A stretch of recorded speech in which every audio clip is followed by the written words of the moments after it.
Hello student, welcome back to CUT by Adda 24/7. This is Anita Sharma, your history mentor. Student आज हम करने वाले हमारी history का चैप्टर 3 जिसका नाम है किनशिप कास्ट एंड क्लास। ठीक है, तो इस पूरे चैप्टर को हम वन शॉट में करने वाले हैं, पूरे चैप्टर को इसी वीडियो में समझने वाले हैं। तो हर टॉपिक को बहुत बहुत अच्छे से समझना है, क्योंकि आपको भी पता है कि इस बार बोर्ड एग्जाम में आपके जो कॉम्पिटेंसी बेस्ड क्वेश्चन है वो 40% से 50% कर दिए। मतलब कि आपकी अंडरस्टैंडिंग चेक की जाएगी कि आपने टॉपिक को, कंसेप्ट को कितना समझा, और जिसने जितना अच्छे से समझा होगा वो उतने ही क्वेश्चंस को ठीक करेगा, करेक्ट करेगा, और इस हिसाब से आपके मार्क्स आएंगे। तो कहने का मतलब ये कि आपको हर टॉपिक को बहुत अच्छे से क्लियर करते हुए चलना है, अंडरस्टैंडिंग बनाकर चलनी है, जिसके बिहाफ पर आप अच्छा स्कोर कर पाओगे अपने एग्जाम में। ठीक है, चलिए तो यहां पर स्टार्ट करते हैं किनशिप कास्ट एंड क्लास। ठीक है, किनशिप क्या होता है? Group of the family. ठीक है, फिर उसमें कास्ट बनती है, उसके बाद में अब ये किनशिप, फॉर एग्जाम्पल की आपके कजिन्स हैं, ठीक है, आप हो, तो वो सारे एक ही फैमिली से बिलोंग करते हैं ना, तो ये क्या होगा? Group of the family. मतलब मेंबर्स जो होते हैं वो एक फैमिली को बनाते हैं, और ग्रुप ऑफ द फैमिली क्या होती है? वो किनशिप को बनाते हैं। ठीक है, group of the family, right. उसके बाद ये कास्ट आ जाएगा, उसके बाद क्लास आ जाएगा। ठीक है, तो हम पूरे इस चैप्टर में समझने वाले हैं किस तरह से क्या क्या चीजें हो रही थी, और किस तरह से जो है सोसाइटी कास्ट में डिवाइड हो गई थी और उनमें जातियां बन गई थी। ठीक है, तो ये सारी चीजें हम इसमें समझने वाले हैं। तो सबसे पहले हम समझेंगे इंपॉर्टेंस ऑफ टेक्सचुअल ट्रेडिशन। तो ये जो भी हमें हिस्ट्री के बारे में या हमारे पास्ट के बारे में कि हमारा पास्ट कैसा था, ये चीजें कहां से पता चलती है? कहीं ना कहीं से तो हमारे हिस्टोरियन ने सोर्सेज को कलेक्ट किया होगा, राइट। सोर्सेज को कलेक्ट करने के बाद तब जाकर फिर वो हिस्ट्री रिकंस्ट्रक्ट की जाती है ना। तो हमारे हिस्टोरियन ने, फॉर एग्जांपल की टेक्स्ट बुक मिली होंगी उनको उस टाइम की, किसने भी लिखी होगी, ठीक है, XYZ जिसने भी लिखी होगी किसी पर्टिकुलर राजा के बारे में, सोसाइटी के बारे में, रिलीजन के बारे में, राइट। तो बहुत सारी ऐसी बुक्स मिली जिनको पढ़ करके एक अंदाजा लग गया कि इस टाइम में ये चीजें होती थी, मतलब पास्ट में। क्लियर। फिर उसके बाद करेंगे कि जो राजाओं द्वारा कॉइन्स इंट्रोड्यूस किए गए थे, ठीक है, कौन कौन से राजा ने कौन कौन से कॉइन्स इंट्रोड्यूस किए, ठीक है, तो उसके बिहाफ पर पता चलता है। तो ये जो बुद्धिस्ट है, जैनिस्ट टेक्स्ट है, वेद पुराण है, कहने का मतलब काफी सारी चीजें, हिस्ट्री को जानने के लिए काफी सारे रिसोर्सेज कलेक्ट करने पड़ते हैं। अब इसमें एक हम इस पूरे चैप्टर में हम समझने वाले हैं एक ऐसे एपिक के बारे में, ठीक है, एक ऐसे ग्रंथ के बारे में जो कि दुनिया का सबसे बड़ा ग्रंथ कहलाता है। कौन सा है वो? बिल्कुल महाभारत। ठीक है, तो हम इस चैप्टर में महाभारत पे भी बात करने वाले हैं, क्योंकि किनशिप जो वर्ड है वो कहीं ना कहीं रिलेट करता है महाभारत पर, क्योंकि सेम फैमिली में कौरव और पांडव थे, किस तरह से दोनों में झगड़ा होता है, लड़ाई होती है, फिर बाद में वो महाभारत का युद्ध होता है। तो वो कहने का मतलब ये कि किस तरह से किनशिप में ये सारी चीजें होती हैं। और फिर बाद में हम पढ़ेंगे इसमें कि सोसाइटी, इंडियन सोसाइटी को 4 वर्णास में डिवाइड कर दिया जाता है, उन 4 वर्ण में से जातियां बनने लगती है ना। तो अब हम बात करते हैं सबसे पहले historian often textual tradition to understand the changing economic and the political. तो हमने देखा सेकेंड चैप्टर में कि किस तरह से नए नए महाजनपदास का इमर्जेंस हुआ था, नए नए स्टेट बनने लगे थे, नए नए राजा बनने लगे थे। तो राजा क्या करता है? राजा अपना लैंड एक्सपेंशन करेगा, अपना राज्य का दायरा बढ़ाएगा, ठीक है, उसकी इकोनॉमिक, उसकी पॉलिटिकल पावर धीरे धीरे बढ़ने लगेगी। तो ये सारी चीजें हमने सेकंड चैप्टर में करी थी, और जिसने नहीं देखा है फर्स्ट और सेकंड चैप्टर का वन शॉट नहीं देखा, जाकर के जरूर से देख लीजिएगा। अगर आपका सपना है हिस्ट्री में 80 आउट ऑफ 80 स्कोर करने का, full out of full score करने का, तो जाकर के हर टॉपिक को, हर चैप्टर को बहुत अच्छे से क्लियर करना है। ठीक है ना। चलिए तो फिर हम बात करते हैं कि historian often use the textual tradition to understand. तो हिस्टोरियंस को इन टेक्सचुअल ट्रेडिशन से, मतलब इन टेक्स्ट बुक से काफी कुछ जो है जानकारी मिलती है। अब देखो, हम हिस्ट्री के बारे में जो ये हिस्ट्री पढ़ रहे हैं, तो ये कहां से पढ़ रहे हैं? हम अपनी बुक से पढ़ रहे हैं, ठीक है, अपनी बुक से पढ़ रहे हैं। तो हमें बुक से पढ़ने के बाद पता चल रहा है ना कि चीजें क्या क्या उस टाइम में होने लग रही थी। तो textual tradition to understand the changes of economic and the political life processes. ठीक है, तो यहां पर इकोनॉमिक और पॉलिटिकल किस तरह से चेंजेस हो रहे थे, नए नए स्टेट इमर्जेंस हो रही थी, स्टेट बन रहे थे, नए नए राज्य बन रहे थे, नए नए राइट, और नए नए राजा उन पर रूल कर रहे थे। तो कौन कौन से राजा ने अपना लैंड एक्सपेंशन किया, लैंड एक्सपेंशन करने के बाद में अपना इकोनॉमी और पॉलिटिकली पावर जो है वो किस तरह से बढ़ाई, एक्सटेंड की, राइट। तो यहां पर हम पढ़ने वाले हैं क्या कि महाभारत इज अ कॉलोजियल। तो इसमें हम बात करने वाले हैं महाभारत एक ऐसा एपिक जो कि दुनिया का सबसे बड़ा एपिक माना जाता है। ठीक है, तो इसमें is the collegial epic. It consists of 1 lakh verses that depicts wide range of the social categories and situation. तो खाली इस महाभारत में एक ही चीज पर बात नहीं की गई है कि कौरव और पांडव की जो उनकी महाभारत की लड़ाई हुई थी, युद्ध हुआ था महाभारत का, सिर्फ उसी के बारे में जिक्र किया गया नहीं। महाभारत में सोसाइटी के हर पहलू को रीडर को बताने की कोशिश की है, समझाने की कोशिश की है कि किस तरह से वो जो पूरी की पूरी सोसाइटी थी उसमें लोग किस तरह से रहते थे, राजा क्या क्या काम करता था, राजा का अपनी प्रजा के साथ में कैसा रिलेशन था, ठीक है, उस टाइम प्रजा कैसे रहती थी, कैसे घरों में रहती थी, क्या क्या ट्रेडिंग और जो है कमर्शियल और ट्रेड किया करती थी। तो सारी चीजें इस महाभारत में बताई गई है। तो इसमें बताया गया है कि महाभारत में टोटल 1 लाख क्या है, 1 लाख वर्सेसेस है। वर्सेसेस क्या होते हैं, वो श्लोक हाइम्स होते हैं ना, उनको बोला जाता है कि पूरे इस महाभारत की बुक में 1 लाख या अब एट प्रेजेंट बात करो तो 1 लाख से भी ज्यादा वर्सेसेस इसमें मेंशन किए गए हैं, जिनको पढ़कर लगता है कि हाँ उस टाइम में ये बातें हुई होगी, क्योंकि जिसने भी लिखी उसने सारी चीजों को अपनी आंखों से देखा होगा, तब जाकर वो बुक में लिखा होगा, राइट। और ये सारी चीजें हमें कहां से पता चलती है, महाभारत के बारे में बुक से पता चलती है, महाभारत एपिक से पता चलता है। तो versus depicted that wide range of the social category, तो इसमें हमें पता चलता है कि बहुत बड़े लेवल पर जो सोशल कैटेगरीज थी वो डिवाइडेड थी। It was compose over a period of, इसको कब कंपोज किया गया, it was compose over a period about the 10,000 year, sorry 1,000 years, ठीक है।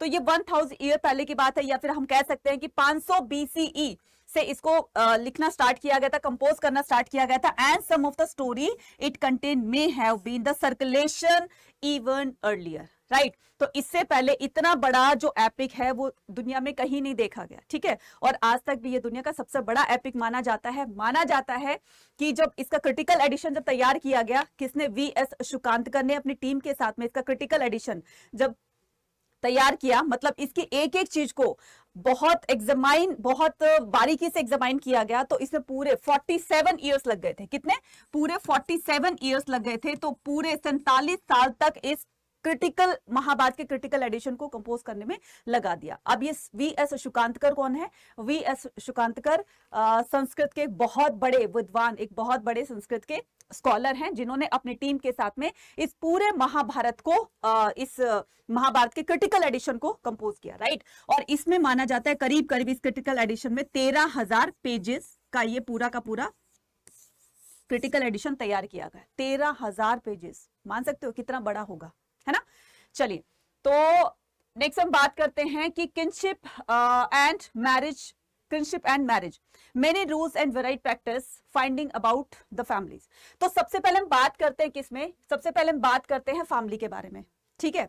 तो महाभारत में आपको पता है कि पूरी की पूरी कुरु फैमिली थी। कुरु फैमिली जिससे कौरव पांडव बिलोंग करते थे, मतलब एक ही फैमिली थी ना, उनके एक ही इंसेस्टर थे, एक ही पूर्वज थे। पूर्वजों की वजह से ही वो लोग जो है वो बट गए थे कि मान लीजिए किसी कोई एक दादाजी के 4 बेटे होते हैं, तो उनके बच्चों के बच्चे हो जाते हैं, फिर उनके बच्चे हो जाते हैं, तो है तो एक ही इंसेस्टर ना, ठीक है, एक ही पूर्वज की संतान है, यानी कि एक ही कुल चलता आ रहा है, एक ही वंश चलता आ रहा है। तो सबसे पहले हम बात करते हैं किसकी, finding about the family. Families are usually part of larger network of the people. तो फैमिली क्या होता है बच्चे, यूजुअली पार्ट ऑफ द, अब देखो एक फैमिली आपकी यहां पर रह रही है, ठीक है, हमारी फैमिली यहां रह रही है, दूसरे हमारे रिलेटिव्स यहां रह रहे हैं, फिर यहां रह रहे हैं, फिर यहां रह रहे हैं, मतलब अलग अलग जगहों पर रहते हैं, है तो वो एक ही फैमिली के ना। आपकी फैमिली है, आपके रिलेटिव्स हैं, तो आपका घर यहाँ पर है, उनका घर वहां पर है, चाहे वो एक ही स्टेट में, एक ही एरिया में, लेकिन अलग अलग जगह पर है ना। तो ये जो नेटवर्क बन गया है आपकी फैमिली का, उनकी फैमिली के साथ जो रिलेशन कनेक्शन बन गया है, इसी से क्या होता है, इसी से नेटवर्क बढ़ता है, ठीक है। आपके यहाँ फंक्शन होता है तो वो आपके फंक्शन में आते हैं, उनके यहाँ जाते हो आप फंक्शंस में, तो ये नेटवर्किंग बढ़ गई ना।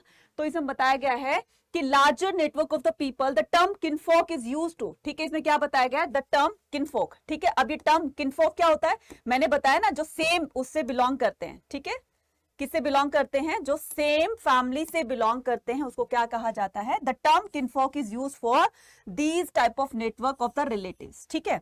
तो ये रिलेटिव्स का, फैमिली का जो ग्रुप होता है, इसको किनफोक कहा जाता है, ठीक है। क्या कहा जाता है, इसको किनफोक कहा जाता है। Family ties are often regarded as the natural and the basis based on the blood. अब जो फैमिली में ब्लड रिलेशन होते हैं, ठीक है, अब ये ब्लड रिलेशन क्या होते हैं, जिनका खून का आपके साथ आपसी संबंध होता है, जैसे आपके रियल ब्रदर सिस्टर हैं, तो क्योंकि वो एक ही माता पिता की संतान है तो उनको क्या बोलते हैं, सिबलिंग्स बोलते हैं कि वो आपके रियल ब्रदर सिस्टर है, ठीक है, तो आपका उनके साथ में खून का रिश्ता है। तो कहने का मतलब ये कि कुछ हिस्टोरियन मानते हैं कि जो कजिन्स होते हैं, ठीक है तो एक ही फैमिली के, राइट, एक ही फैमिली के है, ठीक है, उनके मम्मी पापा अलग है, आपके मम्मी पापा अलग है, लेकिन फैमिली तो एक है ना। तो कुछ हिस्टोरियन मानते हैं कि ये जो चाहे कजिन्स हैं, ठीक है, फैमिली चाहे अलग अलग है, लेकिन एक ही फैमिली के होने से इनमें ब्लड रिलेशन होता है। लेकिन कुछ मानते हैं कि नहीं, जो कजिन्स होते हैं उनको इसमें ब्लड रिलेशन में काउंट नहीं किया जाता। तो कुछ मानते भी हैं, कुछ नहीं भी मानते हैं, तो ये एक कंट्रोवर्शियल है, ठीक है। चलिए नेक्स्ट हम मूव ऑन करते हैं कि kinship and the marriage rules and the varied practice. तो आइडियल ऑफ द पैट्रिनी, बच्चे ये वर्ड बहुत बार आता है कि what do you mean by patriliny. Patriliny का मतलब क्या होता है कि हेड ऑफ द फैमिली कौन होता है, एक मेल होता है, ठीक है। फिर उसके बाद उसके बेटों की वो सारी प्रॉपर्टी जो उसके नाम होती है या उसके पास में जो है सारी प्रॉपर्टी उसके बेटे के नाम हो जाती है। फिर उसके बाद उसके बेटे की जब डेथ हो जाती है, फिर उसके बेटे की, इस तरह से वो चलता जाता है, ठीक है, वो सिस्टम चलता जाता है। तो फादर की तरफ से, यानी कि हम इसको कह सकते हैं कि पैट्रिनी से क्या होता है, पापा, ठीक है, पी से पैट्रिनी, पी से पापा, जो फादर के वंश को बताते हैं, ठीक है, फादर का जो काम या उनके बारे में जो भी बताते हैं उस सिस्टम के बारे में, उसको पैट्रिलिनी कहा जाता है, ठीक है। यहां पर देखना, Mahabharata is the story about a changing kinship relation, ठीक है। तो यहां पर किनशिप रिलेशन की बात की गई है, किसने, महाभारत में। किनशिप रिलेशन मतलब जो कौरव और पांडव थे उनके बीच का जो रिलेशन है, थे तो वो कजन, लेकिन किस तरह से वो आपस में रिलेशन रखते थे, तो वो बताया गया है। So it describe a feud, ठीक है, it describe a feud land and the power between the two groups cousins, that is Kaurava और पांडव। अब ये लड़ाई किसकी थी, ये लड़ाई इसकी थी कि कौन राजा बनेगा। दुर्योधन कहता था कि मैं राजा बनूंगा, ठीक है, और इधर युधिष्ठिर को बोला जा रहा था कि युधिष्ठिर राजा बनेगा, लेकिन राजा कौन बनेगा। ये पैट्रिनी वाला सिस्टम यही कहता है कि जिसके फादर होंगे, राजा होंगे, उसका बेटा राजा बनेगा। अब इस हिसाब से तो धृतराष्ट्र राजा था, और धृतराष्ट्र के राजा बनने की वजह से दुर्योधन ये क्लेम कर रहा था कि उसको अब राजा बनना है, क्योंकि उसके फादर राजा है। इधर पांडुओं के साथ में दूसरा ही सीन था। दूसरा सीन क्या था कि पांडु की तो डेथ हो जाती है, तो उस टाइम युधिष्ठिर बहुत छोटे थे, तो उस सिचुएशन में धृतराष्ट्र को वहां पर प्लेस कर दिया गया, ठीक है, क्योंकि राज्य तो ऐसा सिंगल खाली नहीं छोड़ सकते हैं ना। तो उस सिचुएशन में धृतराष्ट्र को राजा बना दिया गया, वो भी इसलिए कि जब तक युधिष्ठिर समझदार नहीं हो जाते हैं, अपना कार्यभार नहीं संभालते हैं, तब तक उनको एक गेस्ट के तौर पर उनको राजा बना दिया गया धृतराष्ट्र को, ठीक है। अब जब जैसे जैसे युधिष्ठिर बड़े होते रहते हैं, तो फिर पब्लिक डिमांड करने लगी कि अब तो जो है वो इसको युधिष्ठिर को ही राजा बनना होगा, क्योंकि उनके पापा को मतलब उसके पापा की डेथ के बाद में उनको थोड़े टाइम के लिए राजा बना दिया गया था, लेकिन एक्चुअल राजा तो युधिष्ठिर को ही बनना चाहिए। अब यहाँ लड़ाई किसकी थी, सत्ता की लड़ाई थी। लड़ाई किसकी थी, यहाँ पर थ्रोन की लड़ाई थी, सिंहासन को पाने की लड़ाई थी, पावर की लड़ाई थी, ठीक है, लैंड की लड़ाई थी, एरिया की लड़ाई थी कि कौन राजा बनेगा। तो राजा बनने की वजह से उसको सिंहासन भी मिलेगा, उसको राज्य भी मिलेगा, और सारे रिसोर्सेज वो यूज कर सकेगा। अब यहाँ पर दो हैं, एक तरफ युधिष्ठिर तो दूसरी तरफ कौन है, दुर्योधन, ठीक है। अब दोनों में ही इस तरह का जो है स्टार्टिंग से ही ये लोग एक दूसरे, बचपन में ठीक है दोनों बहुत अच्छे से रहा करते थे मिलजुल कर, क्योंकि बचपन में इतना छल कपट नहीं होता है बच्चों के मन में, है ना। तो आपस में खेल कूद कर बड़े हो गए, तो जैसे जैसे इनके अंदर समझ आती है वैसे वैसे ये दूसरी तरफ दूसरा ट्रैक पकड़ लेते हैं, और ये फिर बाद में क्या होता है कि महाभारत का युद्ध हो जाता है। तो they belong to a single ruling family. देखो दोनों एक ही फैमिली के थे। फॉर एग्जाम्पल कुरु, ठीक है, तो ये दैट इज कुरु, तो ये कुरु फैमिली के थे, ठीक है, ये कुरु फैमिली के थे, और कुरु फैमिली से ही क्या होता है, कुरु फैमिली से ही ये दोनों बिलोंग करते हैं। लाइनेज, लाइनेज का मतलब क्या होता है, लाइनेज का मतलब होता है कुल, ठीक है। Dominating one of the mahajanapadas. अब ये कुरु कौन था, याद करो हमने पिछले वाले चैप्टर में क्या पढ़ा था, 16 महाजनपदास के बारे में बात की थी ना। उन 16 महाजनपदास में से कुरु एक महाजनपद था, ठीक है ना, और ये वही महाजनपद है जिसमें कौरव और पांडवों का बर्थ हुआ था। The central story of Mahabharata reinforce that the idea of the patriliny. अब इस महाभारत में ये पैट्रिनी के आइडिया को फॉलो किया गया, वाज अ वेरी वैल्यूएबल, बहुत इसको इंपॉर्टेंस दी जाती थी कि अगर जिसका फादर राजा होगा उसका बेटा ही राजा बनेगा, दूसरा कोई नहीं बनेगा। सो अंडर द पैट्रिनी, ठीक है, इसमें बताया गया है अंडर द पैट्रिनी सन कुड। तो इस पैट्रिनी के अकॉर्डिंग, इस सिस्टम के अकॉर्डिंग, पैट्रिनी सिस्टम के अकॉर्डिंग बताया जाता है कि सन ही क्लेम कर सकता है अपने फादर की प्रॉपर्टी पर, अपने फादर के जो भी उनके रिसोर्सेज होते हैं उनको क्लेम कर सकता है, इंक्लूडिंग द थ्रोन, चाहे वो सिंहासन के पर्सपेक्टिव से बोल रहे हैं। In the case of king, अगर किसी के फादर अगर राजा हैं तो वो क्लेम कर सकता है उसका बेटा कि मैं ही राजा बनूंगा, इसमें कोई दो राय नहीं है। ऋग्वेद में भी मेंशन किया गया है कि पैतलिनी को ऋग्वेद में भी मेंशन किया गया है कि राजा का बेटा ही राजा बनेगा, कोई दूसरा नहीं बनेगा। अगर दुर्योधन का फादर, अगर दुर्योधन के फादर धृतराष्ट्र राजा है तो उनको दुर्योधन ही राजा बनेगा। अगर पांडु राजा था, ठीक है, और उनकी जगह पर युधिष्ठिर राजा बनने चाहिए, लेकिन वो सिचुएशन थोड़ी सी उनके डेथ के बाद में थोड़ी सी चेंज हो गई थी of their father when the latter died. जब उनके फादर की डेथ हो जाती है तो उसका बेटा क्लेम कर सकता है कि उसके फादर की सारी प्रॉपर्टी अब उसके नाम हो जाएगी। तो patriliny is evident in the mantras in the ritual text as a Rigveda. तो ऋग्वेद में भी इसको मेंशन किया गया है। जैसे भगवान श्री राम थे तो उनके दो पुत्र थे लव और कुश, अब भगवान श्री राम के बाद वही उनका राजपाट संभालेंगे। तो XYZ कोई भी राजा हो गया उसका बेटा ही आगे चलकर राजा बनेगा, ठीक है। तो ये पैटलिनी सिस्टम होता है, ठीक है। अब इसके अलावा अगर मैं बात करूं किसकी, मैत्रिलिनी की, ठीक है, पैटलिनी के अलावा अगर मैं बात करूं किसकी, मैत्रिलिनी की, तो मैत्रिलिनी अभी आगे आएगा। वैसे जो मदर के वंश को बताती है, जो जैसे यहाँ पर फादर के वंश को बता रहे हैं ना कि जिसका फादर राजा होगा या XYZ कोई भी राजा ना होकर के कोई ऑर्डिनरी भी हुआ, उसके पास में प्रॉपर्टी है, उसके पास में जमीन है, पशु है और ज्वेलरी वगैरह है, दुकानें हैं, तो सारी प्रॉपर्टीज किसकी हो जाएगी, उनके बेटों की हो जाएगी, ठीक है ना। तो कहने का मतलब ये। और अगर मैत्रिनी की बात आती है तो वो मदर के वंश को बताती है, ठीक है, मदर कौन से वंश से बिलोंग करती है, तो मदर की साइड से जो सिस्टम चलता है उसको पैतृनी, और जो पापा की साइड का सिस्टम है उसको पैतृनी बोला जाएगा, ठीक है। तो किनशिप मैरिज रूल्स, अब इसमें क्या करेंगे हम, दूसरा जो टॉपिक है वो पढ़ेंगे हम कि सन वर इंपॉर्टेंट फॉर द कम्युनिटी। अच्छा, ये जितने बड़े बड़े राजा महाराजा होते थे ना और इतने बड़े बड़े हवन यज्ञ करवाते थे, बड़े बड़े जैसे अश्वमेघ यज्ञ हो गया, ठीक है, राजसूय यज्ञ होगा, तो इतने बड़े बड़े जो हवन यज्ञ करवाते थे उनमें हमेशा दो चीजों की कामना किया करते थे, दो चीजों के विश किया करते थे, भगवान से प्रेयर किया करते थे। क्या क्या, कि हमें एक तो हॉर्स मिले, ठीक है, एक तो हॉर्स की कामना किया करते थे और दूसरा सन की, ठीक है। तो सन और हॉर्स, इनको सिर्फ यही दो चीजें चाहिए थी। सन का क्या काम होगा, ये उनके कुल को, ये उनके वंश को बढ़ाएगा, ठीक है, आगे उनके वंश को बढ़ाने वाला, परिवार को बढ़ाने वाला है, जिसका दूर दूर तक बाद तक नाम रहे। और हॉर्स को इसलिए ये लोग प्रेयर में लगाते थे, भगवान से गॉड से प्रेयर करते थे कि हमें हॉर्स भी चाहिए, तो हॉर्स इनकी आर्मी में काम आते थे। जो आर्मी जितनी स्ट्रांग होगी तो उस राजा की ख्याति, उस राजा की पावर जो है उतनी ज्यादा स्ट्रांग होगी। तो ये दो चीजों की कामना किया करते थे, हॉर्स एंड सन की।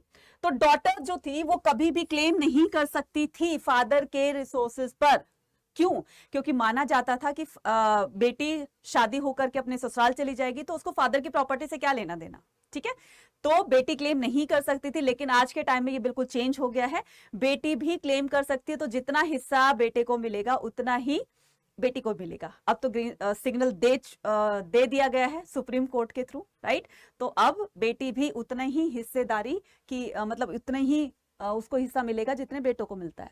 तो marrying them of the families outside the king was consider the desirable, ठीक है। अब देखो इसमें क्या किया गया, marrying them into a family. अब ये इतनी बड़ी फैमिली है, ठीक है, इतनी बड़ी फैमिली है तो उसके अंदर शादी ब्याह भी होंगे, ठीक है ना। अब जैसे आपके घरों में कभी शादी वादी का अपने भाई बहन या फिर जिसकी भी शादी होती है, जब शादी का सिलसिला चलता है तो इस तरह की बातें होती है ना, गोत्र मैच किए जाते हैं, लड़का कहाँ का है, कौन से फैमिली का है, ये वो करके मैच किए जाते हैं ना कि कौन से फैमिली का है। तो अगर देखो विद इन द यूनिट यानी कि फैमिली के अंदर ही, यूनिट के अंदर अगर शादी होती है तो उसको क्या बोलेंगे, उसको बोलेंगे एंडोगेमी, ठीक है, उसको क्या बोलेंगे, एंडोगेमी, यानी कि विद इन द यूनिट, ठीक है। अब विद इन द यूनिट में जो शादी होती है, विद इन द यूनिट, अब विद इन द यूनिट जो शादी होती है उस शादी को क्या बोलेंगे, उस सिस्टम को बोलेंगे हम एंडोगेमी, ठीक है, क्या बोलेंगे, एंडोगेमी, क्लियर। तो एंडोगेमी बोलेंगे। और जो आउटसाइड होती है यानी कि क्लान से, यूनिट से बाहर जो शादी होती है, फॉर एग्जांपल जैसे लव मैरिज लगा लिया कि लड़का लड़की दोनों अलग अलग कास्ट के हैं और जो अपनी बिल्कुल फैमिली से बिल्कुल अलग आउटसाइड है, अपनी यूनिट से बिल्कुल आउटसाइड है, तो उसको क्या बोलेंगे, उसको बोलेंगे एक्सोगेमी। ये एक्स को याद रखना, एक्स का मतलब क्या होता है, आउट यानी कि बाहर, ठीक है, इसका मतलब क्या होता है, बाहर। तो यूनिट से बाहर की गई शादी को एक्सोगैमी, यूनिट के अंदर की गई शादी को एंडोगैमी। विद इन, इनका मतलब क्या होता है, इनसाइड, तो विद इन द यूनिट जो शादी होती है उसको एंडोगैमी कहा जाता है। दोनों बात समझ में आ गई।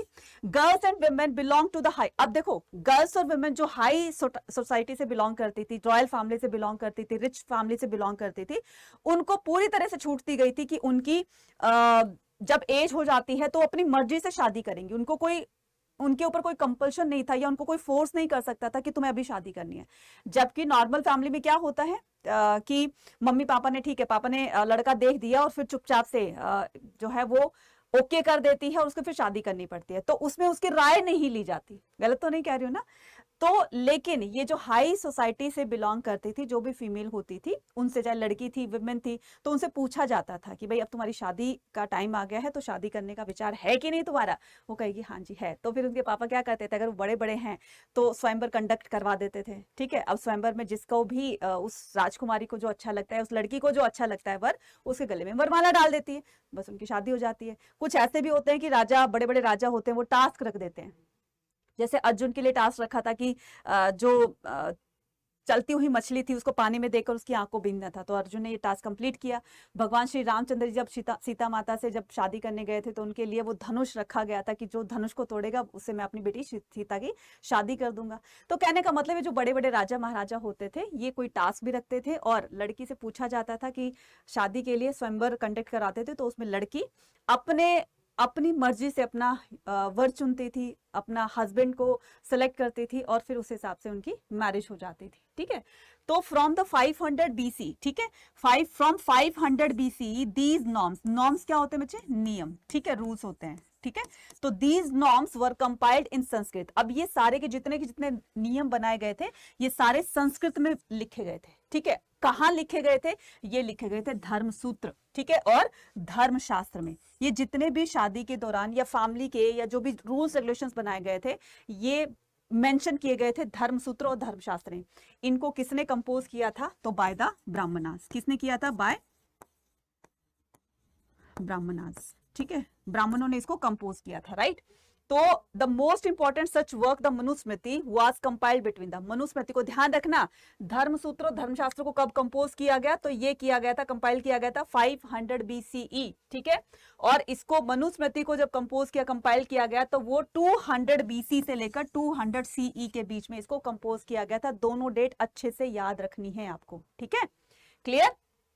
रूल्स ऑफ द मैरिज, ये मैरिज के रूल्स थे, क्लियर। नेक्स्ट पर बात करते हैं गोत्र ऑफ वुमेन। अब जब शादी ब्याह की बात होती है तो हमारे घरों में भी आपने देखा होगा, सुना होगा कि गोत्र मैच किए जाते हैं, लड़का लड़की के गोत्र मैच किए जाते हैं, है ना। तो उसमें क्या बताया कि लड़का लड़की की अगर गोत्र मैच कर जाते हैं तो वो दोनों आपस में शादी नहीं कर सकते। क्यों, क्योंकि माना जाता है कि उनके कभी एंसेस्टर एक ही रहे होंगे और एक ही पिता की संतान होते हुए वो आपस में बहन भाई बन जाते हैं। तो सेम गोत्र में लड़का लड़की शादी नहीं कर सकते हैं। ठीक है, अब देखिए बताया गया है इसमें कि 1000 BCE ऑनवर्ड्स, ठीक है, 1000 BC onwards people specially the Brahmanas were classified in the term of गोत्र।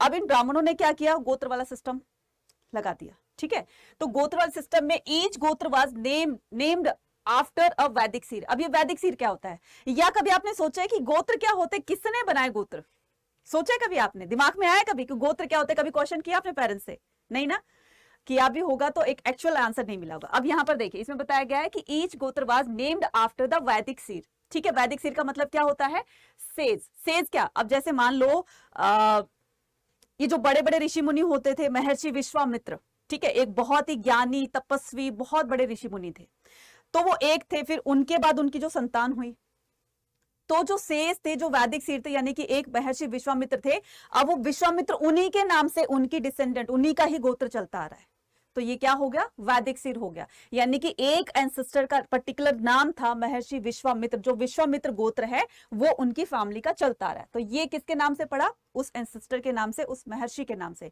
तो ये जो वैदिक सीर होते हैं, महर्षि होते हैं, बड़े बड़े तपस्वी होते हैं, उन्हीं के नाम से ये गोत्र चलता है। ठीक है, तो 2 रूल्स, इसमें 2 रूल बताए गए हैं। ठीक है, शादी के 2 रूल बताए गए हैं, वो कौन से, कि लड़का लड़की एक तो शादी नहीं कर सकते सेम गोत्र में, दूसरा रूल बताया गया है कि जब भी लड़की शादी करेगी, ठीक है, तो शादी के दौरान वो अपने फादर का जो गोत्र होता है उसको गिव अप करेगी, उसको छोड़ देगी और अपने हस्बैंड का गोत्र अडॉप्ट करेगी। क्लियर है? तो ये दो रूल बहुत बहुत गोत्र के अकॉर्डिंग ये दो रूल जो है वो बहुत इंपॉर्टेंट माने जाते हैं। इंपॉर्टेंस ऑफ मदर, अब आती है कि किस तरह से मदर की इंपॉर्टेंस थी सोसाइटी में। ठीक है, मदर को अच्छा समझा जाता था, मदर को मतलब मदर की जो एक मदर का जो स्टेटस था वो नीचे था या ऊपर था। तो यहां पर हम बात करने वाले हैं Satavahana ruler the identify the matronymics. ठीक है, मैथ्रोनिमिक्स क्या होता है बच्चे, ध्यान से सुनना। मैथ्रिलिनी एक अलग चीज है, मैथ्रोनिमिक्स एक अलग चीज है, ध्यान से देखना। मैथ्रोनिमिक्स का मतलब होता है नेम। ठीक है, name derived from that of the mother. Particular कोई भी राजा होता है ना, अगर वो राजा अपने नाम के आगे अपनी मदर का नाम लगाता है तो वो क्या हो जाता है, कौन सा सिस्टम हो जाता है, वो हो जाता है मैथ्रोनिमिक्स। जैसे कि मान लो यहां पर मैं एक आपको बताती हूं, गौतमी पुत्र शातकर्णी। ठीक है, तो गौतमी पुत्र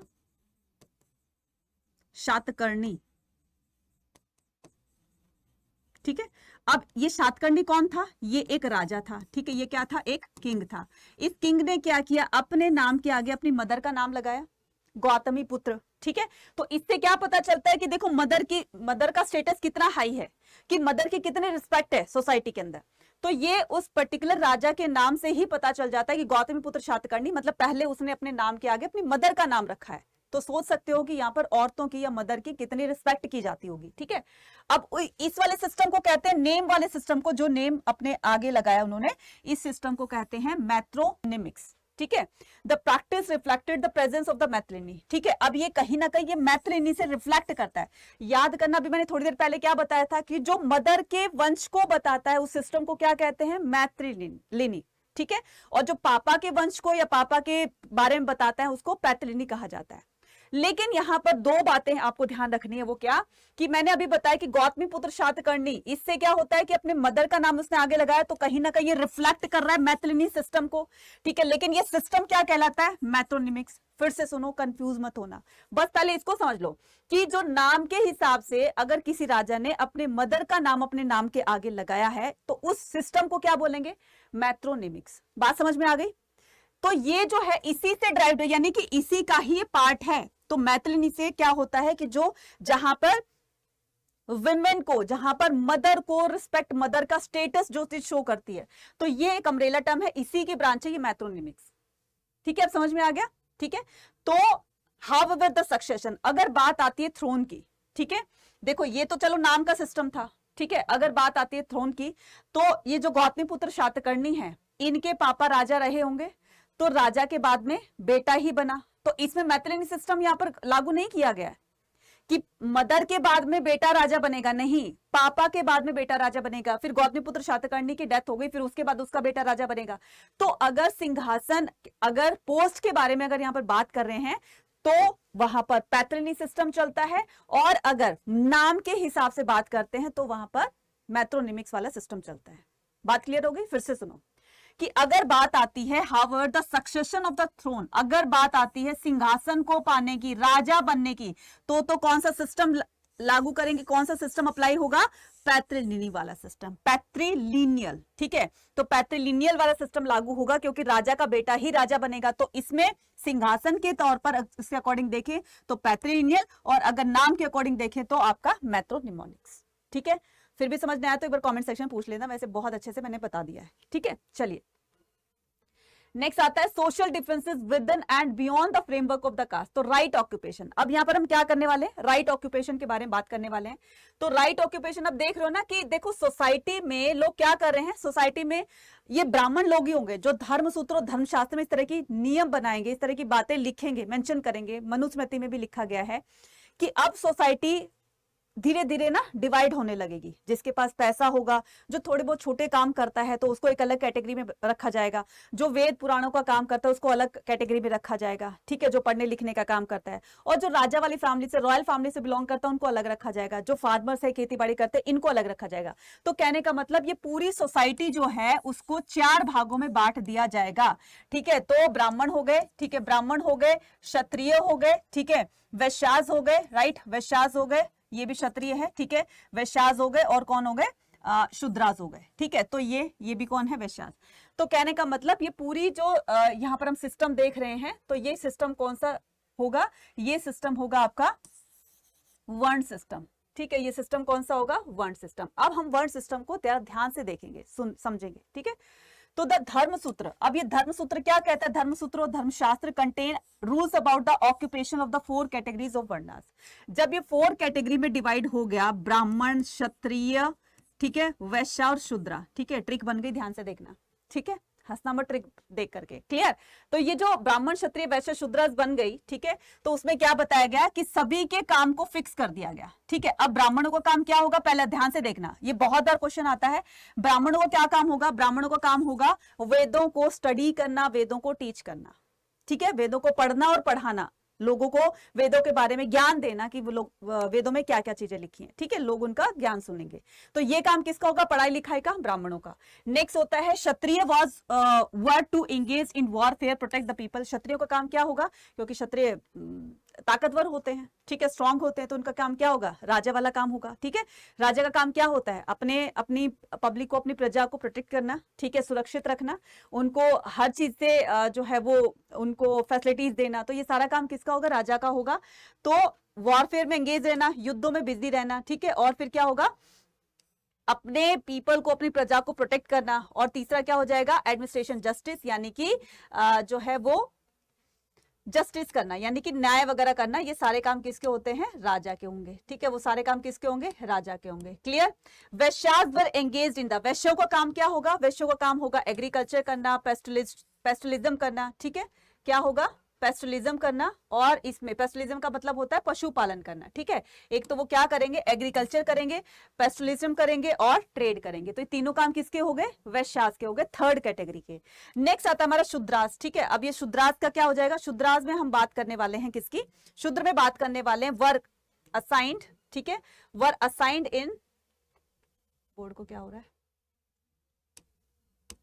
Shudras were assigned in the. अब देखो इसमें क्या बता रहे, इसमें बता रहा है कि Shudras were assigned only 1 occupation that was serving in the 3 higher varnas. तो शूद्रों को बोला गया था कि तुम्हें कोई काम नहीं करना, तुम्हारा काम सिर्फ इतना है कि तुम्हें अपने ऊपर की 3 कैटेगरी को अपनी सर्विसेज देनी है, ठीक है। तुम्हारा काम यही है, बस तुम्हें इसी को करना है, बाकी कोई काम नहीं करना है। तो समझ में आ गया, ब्राह्मणों का काम वेदों को स्टडी करना है। देखो यहाँ पर ये अपना पोथी पत्र लिया हुआ है, तो इसका काम वेदों को स्टडी करना, टीच करना, राइट। उसके बाद क्षत्रियों का काम क्या होता है, अपनी प्रजा को प्रोटेक्ट करना, जस्टिस करना, ठीक है, वॉरफेयर में एंगेज रहना। वैश्यास का काम होता है एग्रीकल्चर करना, पेस्टलिज्म करना और ट्रेड करना। वैश्यों का काम होता था अपने से ऊपर की 3 कैटेगरी को अपनी सर्विसेज देना, ठीक है। नेक्स्ट, नॉन क्षत्रिय किंग। अब देखो अकॉर्डिंग टू द शास्त्र, शास्त्र में क्या बताया गया था, सिर्फ क्षत्रिय ही राजा बन सकते हैं, ठीक है, सिर्फ क्षत्रिय ही राजा बन सकते हैं, कि according to the shastras only kshatriya could be king. However the several important ruling lineage probably had the different origin. लेकिन इस बात को यहां झूठा साबित कर दिया जाएगा कि ब्राह्मण ही, मतलब ब्राह्मण की जो एक डोमिनेंस है, या उनकी जो कही गई वर्डिंग्स है, या उनके बनाए हुए रूल्स हैं, वो सरासर निराधार है। कैसे उनको झूठा साबित कैसे किया, अब जैसे चंद्रगुप्त मौर्य है, यहां पर बताया ना कि बताया गया है ना कि जैसे चंद्रगुप्त मौर्य है, तो इनमें बताया गया है चंद्रगुप्त मौर्य में कि वो बुद्धिस्ट टेक्स्ट के अकॉर्डिंग ये जो है एक बहुत ही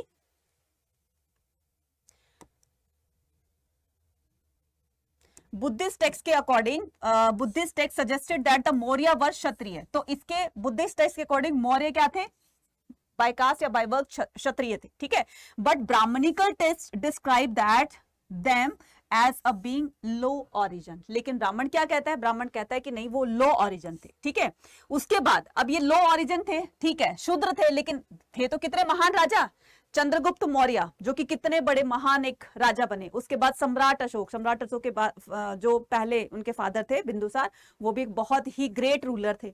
तो अगर कोई इसको लो ऑरिजन मानता है, ब्राह्मण इनको लो ऑरिजन मानते हैं, तो वो भी तो इतने बड़े सम्राट बने ना। अब तुम्हारी कहां गई ये जो बनाए हुए रूल जो थे कि ब्राह्मण कहते थे कि क्षत्रियों को ही राजा बनने का अधिकार है, बाकी कोई राजा नहीं बन सकता। लो ऑरिजन से भी राजा बने ना। नेक्स्ट कहता है द शुंग एंड कन्वास, ठीक है, ये शुंग और कन्वास जिन्होंने मौर्य डायनेस्टी को रिप्लेस किया, मौर्य डायनेस्टी के खत्म होने के बाद ये राजा बने, तो ये बाय कास्ट क्या थे, ब्राह्मण थे। तो ये ब्राह्मण भी राजा बने, ठीक है, उसके बाद जो अदर रूलर्स थे जो बाहर से आए हुए थे, कहां से, सेंट्रल एशिया से, ठीक है, कहां से आए हुए थे ये, सेंट्रल एशिया से। तो इसमें क्या बताएंगे, सेंट्रल एशिया से जो रूलर आए थे तो उन्होंने भी तो आकर रूल किया ना, तो ये ब्राह्मणों ने इनको क्या कहा, इनको मलेच्छा कहा है, मलेच्छा कहा है, बर्बेरियन कहा है और आउटसाइडर बाय द ब्राह्मणास। मलेच्छा कौन होते हैं, जो बाहर से आए, वो इंडिया के नेटिव्स नहीं है, नेटिव पीपल नहीं है वो इंडिया के, वो बाहर से आए और आकर इंडिया पर रूल करने लगे। तो जब इनको संस्कृत बोलनी, पढ़नी, लिखनी कुछ भी नहीं आता और ना ही ये इंडिया के नेटिव पीपल हैं, तो इनको मलेच्छा कंसिडर कर दिया गया, मलेच्छा इनको कहकर बुलाया गया अकॉर्डिंग टू ब्राह्मणास, ठीक है। Next, within and beyond the framework of the caste, तो जाति एंड मोबिलिटी। अब हमने क्या देखा, जातियां बन गई थी, मतलब वर्ण बन गए थे, ठीक है। वर्ण कौन कौन से बने थे, ब्राह्मण थे, ठीक है, क्षत्रिय थे, तो ब्राह्मण, ठीक है, क्षत्रिय, वैश्य, ठीक है, और शूद्र, ठीक है, क्लियर। अब ब्राह्मण में भी बहुत सारी कास्ट बनेगी, क्षत्रियों में भी बहुत सारी कास्ट बनेगी, वैश्यास में भी बहुत सारी कास्ट बनेगी और शूद्रास में भी बहुत सारी कास्ट बनेगी, बनी ना। तो ये एक अम्ब्रेला टर्म थी, इसमें बहुत सारी अब जातियां बननी स्टार्ट हो जाएंगी। कौन कौन सी जाति किस किस वर्ण में फिट होती है वो यहां पर हम देखने वाले हैं, ठीक है। तो ब्राह्मणिकल थ्योरी, द जाति लाइक वर्ण ना was based on the birth. तो ये जो जाति है ना, ये बाय बर्थ, मतलब ये कौन कह रहा है, ये ब्राह्मणिकल थ्योरी कहती है, ये ब्राह्मणों के द्वारा बनाए हुए नियम कहते हैं कि जो अगर ब्राह्मण के घर में कोई बच्चा पैदा हुआ है तो वो ब्राह्मणगिरी का काम करेगा, यानी कि वो ब्राह्मण कहलाएगा, ठीक है, वो ब्राह्मण जाति से होगा। अगर कोई क्षत्रिय के घर में पैदा हुआ है तो वो क्षत्रिय फैमिली का होगा, ठीक है। तो ये किसके नियम थे, ये ब्राह्मणों के नियम थे, ठीक है। तो while number of the varnas was fixed at the 4, there was no restriction the number of the जाति। अब इन्हीं में ही सब जाति बनने लगेगी। जैसे अगर मैं ब्राह्मणों की बात करूं तो कोई विशिष्ट है, कोई विश्वकर्मा, तो कोई जांगड़ा पंडित है, ठीक है, कोई मिश्रा है, कोई कुछ है, तो ब्राह्मणों में भी अलग अलग जाति बनी ना। तो जो जिस घर में पैदा होगा उसकी कास्ट जो ब्राह्मणों के अकॉर्डिंग जो डिसाइड की गई, जो फिक्स की कर दी गई, तो उसी का कहलाएगा।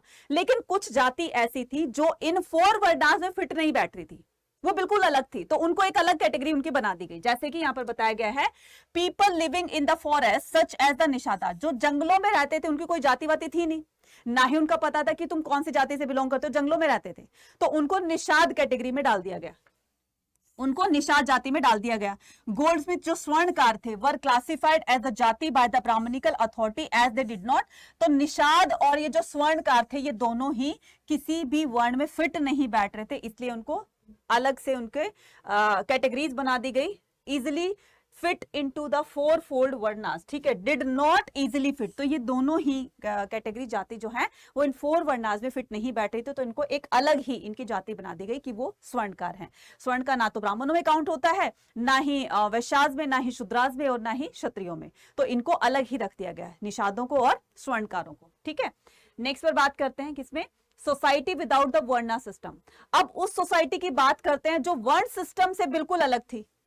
देख रहे हो ना इस पिक्चर को, तो आपने देख रहे होगे कि ये कौन है, एकलव्य है। अब इसी पर बात करेंगे हम, एकलव्य पर ही। तो एकलव्य फॉरेस्ट में रहता था, फॉरेस्ट ड्वेलर था, तो इसको निषाद जाति में डाल दिया गया, ठीक है। तो society without the varna system, ये जंगलों में क्यों रहते थे लोग, क्योंकि ये ब्राह्मणिकल आइडिया से डिससेटिस्फाइड थे, डिसएग्री करते थे कि जो रूल्स ब्राह्मणों ने बनाए हैं वही रूल सबको फॉलो करने हैं। क्यों, अगर किसी को कोई रूल पसंद नहीं आता है तो वो नहीं मानेगा। और कंडीशन लगा दी गई थी कि अगर तुम ब्राह्मणों के बनाए हुए रूल या मनुस्मृति में या फिर ब्रह्म उसमें धर्मसूत्र और धर्मशास्त्र में बनाए हुए नियम को तुम पालन नहीं करते हो तो तुम यहां से जा सकते हो, ठीक है। अब इन्होंने क्या किया, ठीक है, हम यहाँ नहीं रहेंगे, यहाँ रहेंगे तो रूल फॉलो करने पड़ेंगे, जबकि हम बिल्कुल भी इससे जो है वो संतुष्ट नहीं है, डिससेटिस्फाइड हैं या इससे डिसएग्री करते हैं। तो डिसएग्री करते हो तो वो जाकर के जंगलों में रहने लगे जहां पर उनके रूल रेगुलेशंस फॉलो नहीं किए जाएंगे। तो उस तरह के लोगों को निषाद जाति में रखा गया, ठीक है। और उनमें से एक था एकलव्य। तो एकलव्य कौन सी जाति से बिलोंग करता था, एकलव्य जो है वो निषाद जाति से बिलोंग करता था, ठीक है। तो एकलव्य बिलोंग टू निषाद जाति। Sometime those who spoke non Sanskritic language were labelled as the mlechchha. मैंने अभी बताया थोड़ी देर पहले कि जो संस्कृत बोल पढ़ना लिखना ये सब उसको सीखना नहीं जानते थे संस्कृत को, तो उनको मलेच्छा वाली कैटेगरी में डाल दिया गया कि तुम मलेच्छा हो। तो क्योंकि तुम्हें संस्कृत बोलनी पढ़नी लिखनी नहीं आती है, तो उनको एक अलग नाम दे दिया गया जिसका नाम था मलेच्छा, ठीक है। Next, emergence of the varna system. ठीक है, अब ये कैसे वर्ण सिस्टम जो है इमर्ज होता है? Brahmanas consider some people as being outside the system classify as the untouchables. ठीक है, अब ब्राह्मणों ने कुछ ऐसी जातियां भी देखी जो जिनको अनटचेबल्स कहा जाता है, अस्पृश्य जाति कहा जाता है। टच का मतलब होता है स्पर्श करना, ठीक है, टच का मतलब होता है छूना, जिनके छूने मात्र से या जिनकी परछाई से, शैडो से भी वो अपने आप को पवित्र अपवित्र मानते थे। मतलब उनकी परछाई पड़ गई तो ये ऐसा मानते थे कि वो तो अपवित्र हो गए, फिर अपना गंगा जल वगैरह से ये अपने आप को शुद्ध करते थे कि हमारे तो बहुत बड़ा पाप हो गया, अनर्थ हो गया, अब हम क्या करें, भगवान हमें माफ नहीं करेगा, कुछ इस तरीके उनकी सोच थी। ठीक है, तो कुछ ऐसे भी लोग थे जिनको अनटचेबल्स कहा जाता था, जिनको अनटचेबल कैटेगरी में रखा गया था। इनकी ड्यूटी मनुस्मृति में फिक्स की गई। क्या फिक्स की गई कि एक तो ये जो चांडाल होते हैं, तो चांडाल कौन होते हैं? जो थोड़े से वैसे बुरे वाले काम करते हैं। फॉर एग्जाम्पल कि कोई एनिमल की डेथ हो जाती है तो एनिमल की स्किन को पाइल करना होता है, उसकी स्किन को खींचना होता है, फिर उससे लेदर बैग्स बूट्स बनाने होते हैं। ठीक है, और जो कोई किसी का रिलेटिव नहीं होता है तो उसका फनरल प्रोसेस भी करते हैं, दाह संस्कार वगैरह कर दिया जाता है। तो इस तरह की एग्जीक्यूशंस वगैरह जो फांसी पर लटकाने का काम किया जाता है, तो उनको भी उस कैटेगरी में रखा गया, क्योंकि हर कोई इस काम को नहीं कर सकता है। तो कहने का मतलब ये जो थोड़े वैसे काम करते हैं इनको चांडाल वाली कैटेगरी में रख दिया गया है। तो क्या होता था कि इनके मनुस्मृति में इनकी ड्यूटी क्या फिक्स की गई थी कि they had to leave the outside of the village. इनको गांव से बाहर रहना पड़ता था। ठीक है, ये गांव से बाहर रहेंगे, गांव के अंदर गांव वालों के साथ मिलकर के नहीं रहेंगे, क्योंकि ये बहुत ही बुरे काम करते हैं। देखो, इनके साथ इतना डिस्क्रिमिनेशन हो रहा था, तो इन लोगों को बेचारों के साथ ना बहुत ज्यादा पार्शलिटी की जाती थी, गांव से दूर रखा जाता था। साथ साथ में दे यूज क्या कर रहे थे कि हाँ, तो यूज डिस्कार्ड थिंग, ठीक है, use discard thing and wear cloth and the dead and the ornaments of iron. तो ये सिर्फ वही चीजें यूज करेंगे जो डिस्कार्डेड होती थी, यानी कि गांव वाले जो बर्तन, अपने टूटे फूटे बर्तन होते थे जिनको फेंकना होता था, तो उन्हीं बर्तनों को वो यूज करेंगे जो रफ होते थे। ठीक है, जो फेंकने वाले होते थे उन बर्तनों को यूज करेंगे। साथ साथ में डेड बॉडी के साथ साथ में जो उनके घर वाले कपड़े वगैरह लेकर आते थे, उन्हीं कपड़ों को वो पहनेंगे, और किसी और मेटल की वो ज्वेलरी नहीं वेयर करेंगे। फॉर एग्जाम्पल गोल्ड की, सिल्वर की, डायमंड्स की, इनकी ज्वेलरी नहीं पहनेंगे। वो किसकी पहनेंगे? सिर्फ और सिर्फ आयरन की। ठीक है, लोहे से बनी हुई। Clear? Next, control over the resources, gendered access to property. ठीक है, अब ये जो प्रॉपर्टी का एक्सेस है ये किसको मिलेगा? एक्सेस समझते हो? ठीक है, राइट, एक तरह से। ठीक है, तो according to the Manusmriti the paternal state, देखो मनुस्मृति में क्या बोला गया है? पैटर्नल स्टेट का मतलब क्या होता है? पैटर्नल स्टेट का मतलब होता है फादर्स प्रॉपर्टी।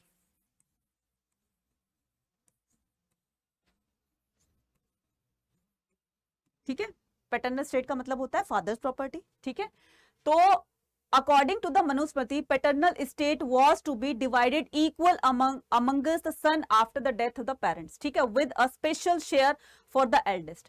ठीक है, तो इसमें बताया गया है कि मनुस्मृति में ये जो फादर की प्रॉपर्टी है, ठीक है, अगर मान लो किसी फादर के, ठीक है, किसी फादर के 4 बेटे हैं, ठीक है, मान लिया कि 4 उनके सन हैं, तो इस 4 सन को ना इसकी फादर की पूरी प्रॉपर्टी को 4 भागों में बांट दिया जाएगा। ठीक है, ये 1, 2, 3 एंड 4।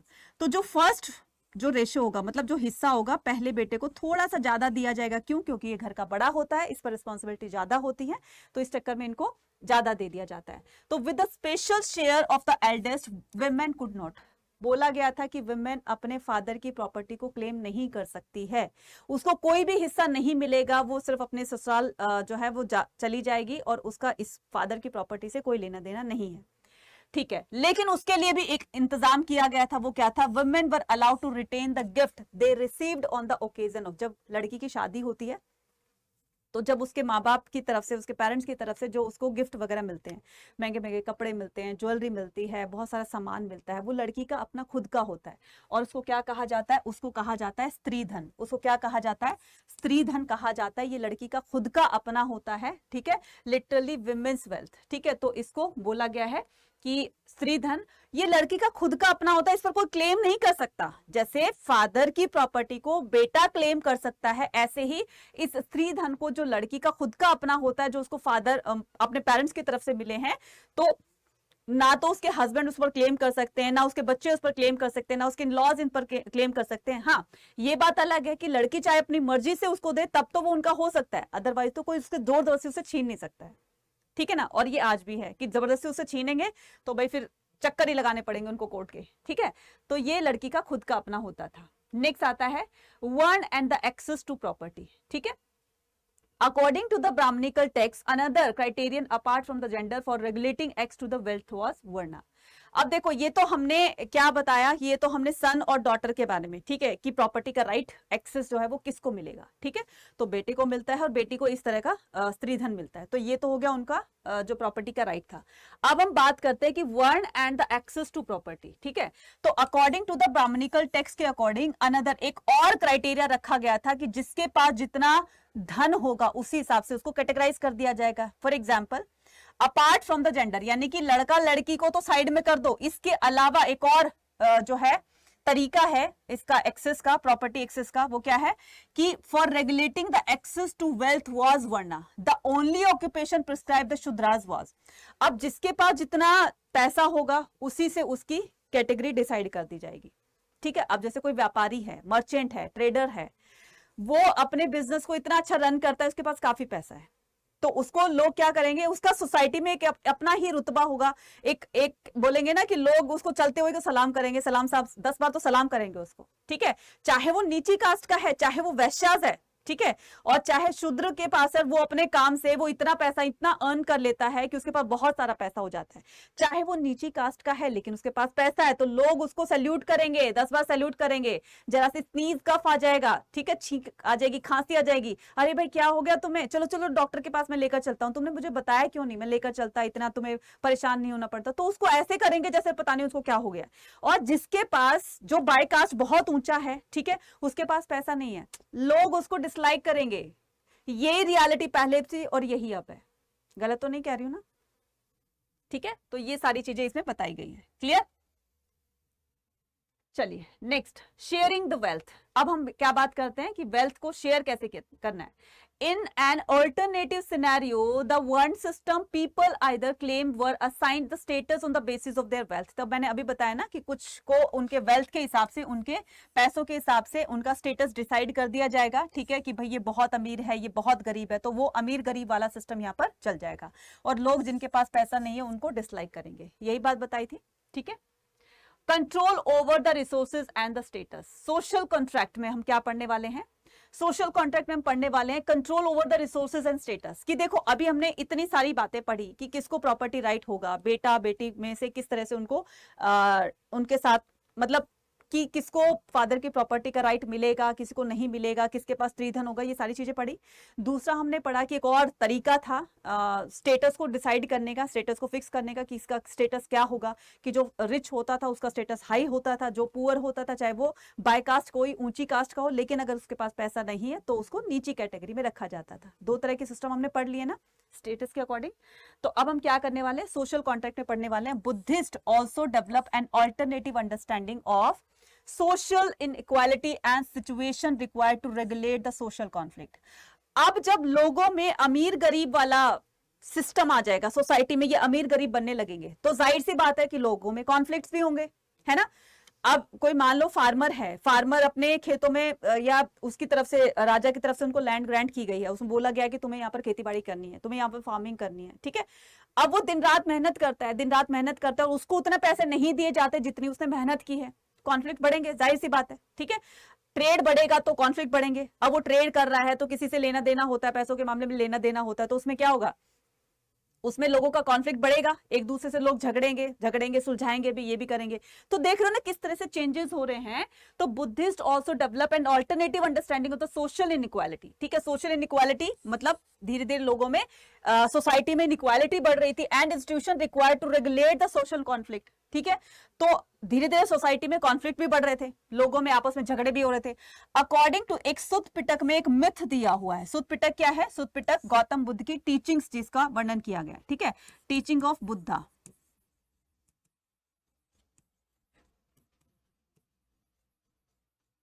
ठीक है, सुत पिटक में गौतम बुद्ध की शिक्षाओं का वर्णन किया गया। तो उसमें एक चीज बताई गई है, they suggested that the human being initially had not fully involved the bodily form and world of the plant was also not fully developed, ठीक है। तो इंसान मतलब जब इंसानों के अंदर इतनी समझ नहीं थी ना, तो ये कॉन्फ्लिक्ट वगैरह बहुत बहुत ही कम थे। है ना। अब जैसे हड़प्पा हमने पढ़ा, तो हड़प्पा में लोग जो है मतलब इतना उनमें डिफरेंशिएट नहीं था, इतना उनमें बहुत बहुत ज्यादा डिस्क्रिमिनेशन नहीं किया जाता था, तो लोग आराम से रह रहे थे क्योंकि लोगों में जितनी समझ थी उसी हिसाब से रह रहे थे। हाँ ठीक है, थोड़ा बहुत चल रहा था कि लोग अमीर भी थे गरीब भी थे, लेकिन इस तरह की पार्शियलिटी, इस तरह के कॉन्फ्लिक्ट नहीं होते थे उनके अंदर, ठीक है। तो और ना ही कहीं ऐसे एविडेंस मिले। तो सुत्पिटक में एक बात कही गई है कि human beings initially had not fully evolve the bodily form. तो पहले जो है वो ठीक है, बॉडीली फॉर्म में पूरी तरह से इन्वॉल्व नहीं होते थे। वर्ल्ड ऑफ द प्लांट, ठीक है, and the world of plant was also not fully developed. Human being lived in a state of peace, ठीक है। तो बिल्कुल शांति से रहा करता था। अगर सोचो जरा, ये लोगों के अंदर आपस में झगड़े ना हो, आपसी झगड़े ना हो, हर बात को बहुत ही प्यार से सुलझा दिया जाए, तो कॉन्फ्लिक्ट का कोई सवाल ही पैदा नहीं होता कि उनके अंदर झगड़ा हो जाए। किसी बात को लेकर दोनों में ठीक है मनमुटाव हो रहा है, किसी बात को लेकर दोनों में झगड़ा हो रहा है, तो उस झगड़े का कारण ढूंढो ना कि क्या है। तो इंसानों को जब इस तरह की समझ नहीं थी, तो वो लोग lived in a state of peace. तो वो एक ऐसे राज्य में, पीस यानी कि शांति वाले राज्य में रहते थे जिसमें किसी तरह का कोई कॉन्फ्लिक्ट नहीं था, ठीक है, नहीं होता था। There was a gradual deterioration of the state as a human being become a increasingly greedy.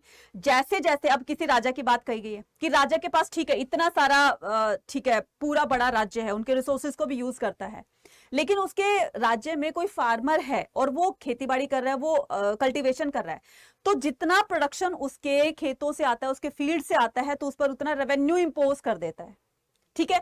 अब वो रेवेन्यू ठीक है पहले धीरे थोड़ा थोड़ा कम लगाया गया, रेवेन्यू टैक्स उन पर इंपोज किया गया तो वो कम किया गया था, लेकिन धीरे धीरे जैसे जैसे प्रोडक्शन अच्छा होने लगा तो राजा भी लालची होने लगा, तो राजा ने टैक्स को और ज्यादा इंपोज कर दिया। अब टैक्स को इंपोज कर दिया तो बेचारा किसान क्या करेगा, अब वो टैक्स को पे करेगा या फिर अपनी फैमिली के को नर्चर करने के लिए जितने उतनी मेहनत करी है, दिन रात मेहनत करी है कि बस मेरे बच्चे ठीक से खाना खाएं, मेरे बच्चे ठीक से पढ़ें, ठीक से ये करें, ठीक है। अब उसमें 50% तो मान लो वो राजा ही ले गया, जबकि मेहनत तो उसकी पूरी है, ठीक है। तो धीरे धीरे यहां पर कॉन्फ्लिक्ट बढ़ने स्टार्ट हो जाते हैं। तो अगर ये जो ग्रीडीनेस होती है इंसान के अंदर, लालचपन होता है, अगर ये नहीं होता तो हर इंसान बहुत सुखी रहता।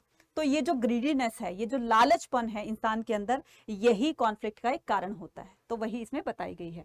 सब्सीक्वेंटली द डेवलपमेंट द नोशन, ठीक है, तो subsequently they develop the notion of the kingship based on the human choice with the taxes as the form of the payment for services and rendered by the king। अब कुछ लोग परेशान होकर के राजा से परेशान, राजा ने इतना ज्यादा हाई टैक्स इंपोज किया हुआ है, तो कुछ लोग गांव छोड़ छोड़कर जाने लगेंगे, दूसरी जगह पर रहने लगेंगे, जंगलों में रहने लगेंगे, ठीक है, परेशान हो जाते हैं। तो ये किसकी वजह से हुआ? ग्रीडनेस की वजह से, लालच की वजह से। तो अगर ये लालच इंसान के अंदर से खत्म हो जाए ना, तो ये पूरा लड़ाई झगड़ा ही खत्म हो जाए। ये लालच ही लड़ाई की जड़ है पूरी की पूरी, ठीक है। चलिए नेक्स्ट मूव ऑन करते हैं। तो handling the text historian and the Mahabharata. अब हम क्या करते हैं, महाभारत के बारे में कुछ और जानकारी हम यहाँ से लेते हैं, ठीक है। अब यहाँ पर थोड़ा सा हम पार्ट पढ़ेंगे महाभारत का। Historian examine whether the text were written in Prakrit, Pali और तमिल, ठीक है। Historian examine whether the text, historian ने जितने भी रिसोर्सेज को कलेक्ट किया ना, तो वो ज्यादातर किस भाषा में लिखे हुए थे? प्राकृत में, ठीक है, पाली में और तमिल में। The language that were probably used by the ordinary people और इन संस्कृत। प्राकृत, पाली, तमिल, ये वो लैंग्वेज है जो कि वहां के लोकल लोग यूज किया करते थे, आम जो उनकी डेली जो लैंग्वेज होती है, कॉन्वर्सेशन होती है आपस में, तो ये वो लैंग्वेज है, पाली, प्राकृत और तमिल, ठीक है। और बाद में वो संस्कृत भी आने लगेगी। तो ये इस लैंग्वेज में काफी सारे हमारे स्टूडेंट को टेक्स्ट बुक मिली, ठीक है। Language and the content. अब हम बात करते हैं, देखो लैंग्वेज जो होती है ना, वो इंसानों को जोड़ने का एक बहुत बड़ा काम करती है। जैसे मान लो एक कंट्री में, हमारे इंडिया में क्या है कि अलग अलग लैंग्वेज को स्पीक करने वाले हैं, ठीक है, ज्यादातर हिंदी भाषा बोलते हैं। अब अगर हमने किसी हिंदी भाषा में किसी से बात करी तो वो हमारी बातों को समझेगा, हम उसकी बातों को समझेंगे। तो ये एक जो लैंग्वेज होता है ना, ये एक ऐसा मीडियम है जो कि दो लोगों को आपस में कनेक्ट करता है, ठीक है। अगर मान लो हम हिंदी बोल रहे हो, सामने वाला हमसे साउथ इंडिया में या कन्नड़ में, तमिल में, तेलुगु में या फिर जापानीज में, रशियन में, उसमें फ्रेंच में बोल रहा है, हमें कुछ समझ नहीं आएगा, कुछ पल्ले नहीं पड़ेगा, ना तो मैं उसकी बात समझ पाऊंगी ना वो मेरी बात समझ पाएगा। तो ये क्या कनेक्शन हुआ? नहीं हुआ। तो ये लैंग्वेज जो है पर्टिकुलर, बहुत सारे जो लोग होते हैं वो एक ही लैंग्वेज को अगर फॉलो कर रहे हैं तो इससे लोगों के बीच में कनेक्टिविटी बनती है, है ना। कनेक्टिविटी बनती है, समझदारी बनती है, एक दूसरे की भाषाओं को समझेंगे, विचारों को समझेंगे, ट्रांसफर करेंगे अपने आइडियाज। तो लैंग्वेज एक बहुत इंपॉर्टेंट रोल प्ले करती है। So the version of Mahabharata is in Sanskrit although, तो ये जो महाभारत का वर्जन है ये सबसे पहले संस्कृत में लिखा गया था, ठीक है। Although there are version in the other language as well, हालांकि ये महाभारत जो सबसे पहले लिखी गई थी संस्कृत में लिखी गई थी, फिर बाद में इसके वर्जन्स काफी सारे लैंग्वेजेस में इसको ट्रांसलेट किया गया। तो ये महाभारत एक ऐसा एपिक है जो कि दुनिया की तकरीबन लैंग्वेजेस में इसको ट्रांसलेट किया गया है, तकरीबन लैंग्वेजेस में, ठीक है। इंग्लिश में, उर्दू में, फारसी में, ये अरेबियन में, ठीक है, और तमिल में, बहुत सारी लैंग्वेजेस में इसको ट्रांसलेट किया जा चुका है। जैसे आपने सुना होगा ना रज़्मनामा, रज़्मनामा पर्शियन लैंग्वेज में इसको महाभारत को ही कहते हैं, जो कि अकबर ने इसको ट्रांसलेट करवाया था महाभारत को। तो इसका नाम ही महाभारत की जगह रज़्मनामा कर दिया गया, ठीक है। क्या कर दिया गया? रज़्मनामा, ठीक है, रज़्मनामा, ठीक है, Razmnama. Historians usually classify the content of the present text under the two broad heads, ठीक है। हिस्टोरियन मानते हैं कि देखो, historian usually classify the content of the present text, कि जो अब प्रेजेंट में जो टेक्स्ट है हमारे पास under the two broad heads, इसकी दो कैटेगरी बना दी गई है। These are the section that contain the stories designate as the, देखो एक तो वो है, ठीक है, एक तो वो है जो नरेट करता है, ठीक है। मतलब कि जैसे मान लो कि आपने रोड पर चलते हुए कुछ देखा, आप अपने दोस्त को बताते हो, ठीक है। दोस्त ने क्या किया, उसको अपनी उसमें नोटबुक में नोट कर लिया, आपने उसको नरेट किया, जैसे जैसे आप बोल रहे हो वैसे वैसे उसने लिखा, तो ये तो हो गया नरेट करना, ठीक है। दूसरा ये होता है कि एक्चुअल में आपने वो चीज देखी और आप खुद ही उसको लिख रहे हो, एक ये चीज हो गई, तो दो ब्रॉड कैटेगरी बन गई ना उसकी। ऐसे ही महाभारत के पर्सपेक्टिव से बताया गया है कि महाभारत को एक तो वो पर्सन था जिसने सारा ये महाभारत को अपनी आंखों से देखा, महाभारत में हुए युद्ध को, महाभारत के टाइम जो रहा होगा, लोगों को देखा होगा, लोग कैसे घरों में रहते हैं, मतलब उस टाइम की हर चीज को उसने ऑब्जर्व किया होगा और फिर उसने इसको लिखा, ठीक है। अब वो क्या हो गए, वो पर्टिकुलर इसका राइटर हो गया।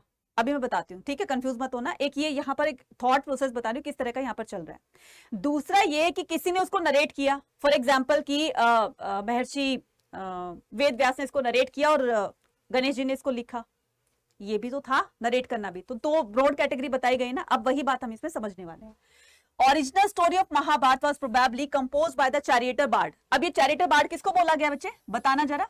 ये चैरिएटर बार्ड वही है, चैरिएटर किसको बोलते हैं, रथकार को, सारथी को। इनडायरेक्टली बोला गया है श्री कृष्ण जी को, क्योंकि उन्होंने सारा ये जो महाभारत का युद्ध था अपनी आंखों से देखा, अर्जुन के सारथी थे, कौन कब कैसे मरा सारी चीजें उन्होंने देखी। तो हो सकता है कि ये पूरा का पूरा उन्होंने सीन देखा तो उन्होंने ही ये लिखा हो सकता है ना, लेकिन यहाँ पर ये मिथ है। तो ये वाल्मीकि, महर्षि वाल्मीकि ने ही महाभारत को लिखा था, बस इतना आपको देखना है। तो देखो यहाँ पर बताया गया है कि original story of Mahabharata was probably, probably का मतलब होता है शायद। अब ये शायद वर्ड आता है, इसका मतलब ये पक्का नहीं है, ठीक है, ये ऑथेंटिक नहीं है। प्रोबेबली का मतलब होता है शायद, might be, right. Compose by the charioteer bard, इसको क्या कहते हैं, चैरिएटर बार्ड को इसको सुताज कहते हैं, ठीक है। तो प्रोबेबली वर्ड आ जाए, ठीक है, ओरिजिनल वर्ड आ जाए और प्रोबेबली वर्ड आ जाए, तो आपको क्या करना है, चैरिएटर बार्ड्स, ठीक है। तो क्या बताना है आपको, चैरिएटर बार्ड्स। रीजनली जनरली अकम्पेड क्षत्रिय वॉरियर, और उसको ये भी बता दिया गया कि वो क्षत्रिय वॉरियर थे, ठीक है। क्षत्रिय वॉरियर का मतलब होता है, श्री कृष्ण जी के बारे में डायरेक्टली बोला गया है। एक तो सारथी थे, बार्ड्स यहाँ पर बताया गया, चैरिएटर बार्ड्स बताया गया। दूसरा ये कि वो क्षत्रिय थे, राजा थे। तो इनडायरेक्टली इंडिकेशन किसको दिया गया है, इंडिकेट किसको किया गया है, श्री कृष्ण जी को, ठीक है। उसके बाद then with the emergence of the chieftains such as the Kuru and Panchalas, Brahmin took over the story and began to commit to the writing. Then with the emergence of the chieftain, फिर जैसे जैसे चीफन्स यानी कि राजा बढ़ने लगे, सच एज द कुरु, ठीक है, कुरु, पांचाल और ब्राह्मणास ये आने लगे, ठीक है, ये राजा बनने लगे, कुरु राजा बनने, कुरु जो फैमिली थी उसमें राजा बनने लगे, पांचाल के राजा थे, ठीक है, ब्राह्मणों में बहुत सारे राजा बने जैसे कर्ण थे। तो took over the story began to the commitment, तो इन्होंने क्या किया, कुरु, पांचाल और ये ब्राह्मणों ने एक अपने ऊपर रिस्पॉन्सिबिलिटी ले ली, ठीक है, और इन्होंने कहा कि हम इस महाभारत को लिखेंगे, कि जो चीजें हमें पता चली है, रिसोर्सेज कलेक्ट किए हैं, ये पता चली है, तो फिर हम महाभारत को हम लिखने वाले हैं, क्लियर। तो in the next phase between the 200 BC to 200 CE, the growing importance of the worship of the lord Vishnu led to the identification lord Krishna. मैंने बताया ना, यही बात तो बताई मैंने कि जब भगवान श्री कृष्ण गीता का उपदेश दे रहे थे अर्जुन को, उस रणभूमि में उनको सारी बातें बता रहे थे कि तुम सिर्फ अपना कर्म करो, ठीक है, फल की चिंता मत करो। कर्मण्येवाधिकारस्ते मा फलेषु कदाचन, है ना, कि तुम बस कर्म किए जाओ, तुम बस पढ़ाई किए जाओ, रिजल्ट की चिंता मत करो। पढ़ोगे तो तुम्हारा रिजल्ट भी अच्छा आएगा। ऐसे ही श्री कृष्ण जी कहते हैं अर्जुन को कि तुम बस अपना कर्म किए जाओ, फल की चिंता मत करो, जीत तुम्हारी होगी नहीं होगी ये बात की बात है, ठीक है। तो Lord Krishna one of the important figure of this epic with him. Clear. तो नेक्स्ट पेज में बताया गया है कि किस तरह से इसको लॉर्ड कृष्णा को, जो कि लॉर्ड विष्णु के अवतार थे, तो उन्होंने इस महाभारत को पूरा अपनी आंखों से देखा और उन्होंने इसको बताया। Subsequently, between the 200 to 400 CE, large didactic sections resembling of the Manusmriti was added. ठीक है, अभी डिडक्टिक क्या होता है बच्चे? इंस्ट्रक्शंस होती है, ठीक है, किसी काम को कैसे किया जाता है वो इंस्ट्रक्शन दी जाती है ना, कि अभी आपको मान लीजिए कोई काम करना है तो पहले आपको ये करना चाहिए, उसके बाद ये करना चाहिए, उसके बाद ये करना चाहिए। तो इंस्ट्रक्शंस होती है ना किसी प्रोग्राम की इंस्ट्रक्शंस की, तो उसको क्या कहा जाता है? उसको कहा जाता है डिडक्टिक। क्लियर। अब आता है the search of the convergence, right. तो अब हम क्या करेंगे, इसको हम इसकी हम एक तरह की सर्चिंग पर बात करेंगे कि इसका जो एक उजागर होना था या इसको एग्जीक्यूट करना था, दुनिया को इसके बारे में कैसे पता चला, ठीक है, हमें इसको कैसे, इसके बारे में कैसे पता चला, वो चीजें हम देखेंगे। कि the Mahabharata like a major epic, हमें पता है, ठीक है, like any major epic contain the vivid description of the battle. Question आता है कि महाभारत में किन किन चीजों का डिस्क्रिप्शन मिलता है, किन किन चीजों का हमें वर्णन मिलता है, किन किन बातों के बारे में हमें बताया गया है। तो इसमें ना सिर्फ बैटल्स के बारे में, ठीक है, डिस्क्रिप्शन ऑफ द बैटल्स के बारे में बताया गया है, फॉरेस्ट के बारे में, प्लेसेस के बारे में, सेटलमेंट्स के बारे में, ये सारी चीजें महाभारत में मेंशन की गई हैं, ठीक है। कौन कौन से बैटल हुए, ठीक है, किस किस राजा के साथ कौन कौन से बैटल हुए, वो महाभारत में बताए गए उस टाइम में जितने भी बैटल हुए थे। दूसरा, फॉरेस्ट ड्वेलर। अब जैसे हमने इसका देखा था, एकलव्य का देखा था, वो जंगलों में रहते थे। गुरु द्रोणाचार्य ने अपनी गुरु दक्षिणा में उनका राइट हैंड का थंब मांग लिया था। क्यों मांगा था? क्योंकि वो अर्जुन से अच्छा धनुर्धारी था और उनकी कमिटमेंट कहीं झूठी ना हो जाए, इसलिए उन्होंने इसको एकलव्य का राइट हैंड का थंब मांग लिया, क्योंकि अगर इसका थंब रहेगा तो फिर वो धनुष बाण चलाएगा तो अर्जुन से अच्छा धनुर्धारी कहलाएगा, तो इसलिए उनको बताया गया। तो 1951 टू 52 द आर्कियोलॉजी, एक आर्कियोलॉजिस्ट थे जिनका नाम था बीबी लाल। क्या नाम था? बीबी लाल। इन्होंने एक्सवेट किया, ठीक है, एक्सवेटेड अ साइट एट द विलेज। इन्होंने एक साइट का पता लगाया जिसका नाम था हस्तिनापुर। कहां पर? मेरठ डिस्ट्रिक्ट में। मेरठ डिस्ट्रिक्ट कहां पर है? यूपी में, ठीक है, कहां पर है? यूपी में। Bibilal found evidence of the fine occupational levels but describe only the second and the third level. देखो, बीबीलाल को जो सेकंड और थर्ड लेयर थी ना, सेकंड और third layer in the sense कि जो पहले के महाभारत के टाइम में जो भी सेटलमेंट्स थे वो तो बिल्कुल खत्म हो चुके थे, डिस्ट्रॉय हो चुके थे। फिर उनके डिस्ट्रॉय होने के बाद जो सेकंड फेज आया उसके एविडेंस मिले, थर्ड फेज आया उसके एविडेंस मिले, ठीक है। तो फिर इन्होंने बताया कि बहुत टाइम पहले यहाँ पर एक हस्तिनापुर नाम का एक राज्य हुआ करता था और वहां पर इस तरह के सेटलमेंट्स हुआ करते थे। तब पता चला और फिर दुनिया को इस बारे में बताया गया, इस पर एपिक्स बनाए गए, इस पर फिर रिसर्च की गई और सारी चीजों का पता लगाकर बताया गया, ठीक है। उसके बाद these levels were about the architecture of the houses. ये जो लेवल्स थे इससे पता चलता है कि लोग कैसे कैसे घरों में रहते थे, ठीक है, कच्चे घरों में रहते थे, पक्के मकानों में रहते थे। तो कुछ यहाँ पर कच्चे हाउसेस मिले, कुछ पक्के हाउसेस में मिले। तो जो रिच फैमिली से थे उनके जो है वो बहुत ही अच्छे अच्छे घर मिले, बिल्डिंग्स मिली, महल मिले, बंगलोज मिले, ठीक है। और जो थोड़े नॉर्मल थे और बहुत ही ज्यादा पुअर थे उनके थोड़े से कच्चे हाउसेस भी मिले। तो जो ये सेकंड और थर्ड लेयर है, these levels were about the architecture of the houses. तो ये किस तरह के हाउसेस में रहते थे, तो ये सेकंड और थर्ड लेयर इस बारे में बताती। Handling the text historian and the Mahabharata, ठीक है। तो महाभारत को डायनामिक टेक्स्ट क्यों बोला जाता है? ये बहुत इंपॉर्टेंट क्वेश्चन है, ठीक है। Why Mahabharata is consider as a dynamic text, ठीक है। तो ये बहुत इंपॉर्टेंट है, ध्यान से देखना। Mahabharata can be considered as a dynamic text. ठीक है, डायनेमिक क्या होता है ना भाई, बहुत ही डायनेमिक है, मतलब पावरफुल है, मतलब बहुत ही जबरदस्त तरीके का है ना। तो इसको क्यों डायनेमिक बोला गया है? It is being written over a span of time and the growth of the Mahabharata did not stop with the Sanskrit version. ये एक ऐसा वर्जन है जो कि दुनिया की लगभग लैंग्वेजेस में इसको ट्रांसलेट किया जा चुका है। इतना ट्रांसलेशन और किसी एपिक का नहीं हुआ जितना कि महाभारत का हुआ है। ठीक है, इसलिए इसको डायनेमिक कहा जाता है। हर रीडर महाभारत को जानने की कोशिश करता है, महाभारत के बारे में, उनके कैरेक्टर्स के बारे में, ठीक है, उनके सेटलमेंट्स के बारे में, या फिर महाभारत का लड़ाई ही लगा लीजिए, युद्ध ही लगा लीजिए कि किस तरह से कौरव पांडव का युद्ध हुआ था, उसके पीछे की हिस्ट्री क्या है। तो इसको जानने के ना रीडर्स बहुत ज्यादा इंटरेस्ट लेते हैं, और इसी इंटरेस्ट की वजह से दुनिया की लगभग लैंग्वेजेस में इसको ट्रांसलेट किया जा चुका है, और अभी भी ये ट्रांसलेशन जारी है। ठीक है, तो ये भी अभी कंटिन्यूटी में है। Over the centuries, many versions of the epic were written in the variety of the language through an ongoing, अभी भी ongoing process है of the dialogue between the people। तो ये लोगों के बारे में, कम्युनिटीज के बारे में, and those who wrote the text, और जिन्होंने इस टेक्स्ट को लिखा उसके बारे में, सभी का डिस्क्रिप्शन हमें इसमें महाभारत में मिलना है। इसीलिए इसको एक डायनामिक टेक्स्ट बोला गया है कि इसमें रीडर को ना सिर्फ एक ही पहलू से वाकिफ करवाया गया है, ना सिर्फ इसको एक ही पर्सपेक्टिव से या फिर महाभारत की लड़ाई के बारे में ही बताया गया, नहीं, इसमें हर चीज को, हर फील्ड को इसमें मेंशन किया गया है, तभी जाकर रीडर इतनी अपनी एक समझ बना पाता है इस एपिक को पढ़ करके। ठीक है, तो ये था